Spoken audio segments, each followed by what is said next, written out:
Hello guys, at yun na nga pala at mag-vlog nga pala ulit tayo for today. At dahil nga pala ngayong araw ay pupunta pala tayo sa TRP kasi nga pala napaaga nga pala ako sa pag-uwi. Kaya naman eto guys, uwi nga pala ako sa bahay ng 5:30. Pero dahil pagod ang beshi mo ay nahiga muna ako at ayun, pumunta nga pala ako ng TRP dito around 6:20 na. Kaya na pala nakarating ako dito like around 6:40 na ganun. Ayun guys, nakarating na nga pala ako sa TRP na ito guys at papasok na nga pala ako. Tinanong nga pala ako ng guard kung saan nga pala pupunta. Sabi ko magja-jogging po ako, Tagalabni po ako. Kaya naman din ako siningil ang entrance fee guys. Kaya naman eto guys at nakarating na nga pala ako ng TRP. Pagkarating ko nga pala dito yung mga nag-jogging na mangilan-ngilan. Kaya naman ang ginawa ko lang guys ay naglakad-lakad muna ako. At syempre ito nga pala, tinarge ko na nga pala yung phone ko. Kaya naman dala-dala ko yung power bank. At syempre gusto nga pala makiusa. Dahil kita ko nga pala sa TikTok ay merong mga ganito yung nag-jogging habang nag-video. Moment nga pala na to guys ay merong mga mangilan-ngilan na nag-jogging nga pala guys. And this was like actually around 7 nung nag-jogging na ako. Dahil nga pala nakasanayan ko bago nga pala ako mag-jogging. Nililibot ko muna tong jogging area ng isang beses. Tapos dire-diretsong takbo na. Syempre for today's video nga pala guys ay wala tayong ganong maraming ganap. At wala tayong ganong medyong maraming gagawin. Kaya naman napaisip ako na mag-jogging na lang. And at this moment nga pala guys ay eto padilim na nga at konti na nga lang pala yung natira dito sa may pinag-joggingan. At ito na nga pala guys at syempre napaisip na ako na feeling ko mag-isa ko na lang talaga ulit matitira dito. Pero again and again guys, hindi talaga ako magsawang puntahan tong place na to kasi nga pala pag nandito ako ay eto nga pala napaka-peaceful at wala kang ibang maririnig kundi tunog lamang ng hangin. Pero at this moment nga pala guys ay eto kumikidlat na nga pala guys at kumukulog-kulog na pero ako ito jogging pa din. Lalaban ko nga lang pala kasi nga ito nga pala once a week na lang ako nakapag-jogging kaya naman minsan ako nakarating ulit dito for this week kaya naman ilalaban ko. At this moment nga pala guys ay patapos na nga pala kaya napa-video na lang ako dito at napa-AAA pa tayo dahil mag-isa ko na lang dito sa TRP at tunog na lang talaga ng hangin ang narinig ko at naalala ko nga pala talaga yung moment na nandito ako nakatambay. May mga panahong stress ako at wala akong ibang magawa sa bahay kaya naman dito lang ako tumatambay.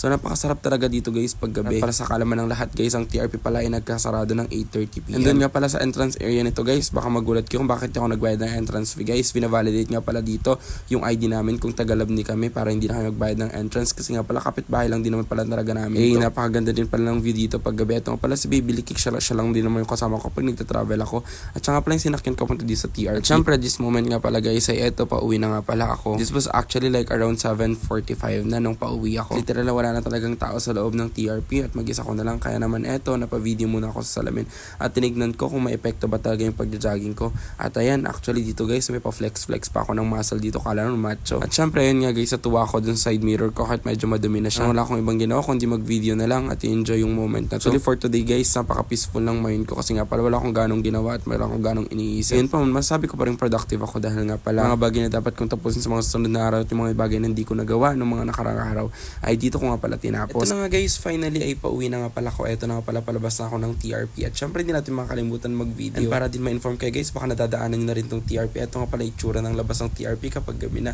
So ito nga pala guys, palabas na ako at pauwi na ako ng bahay.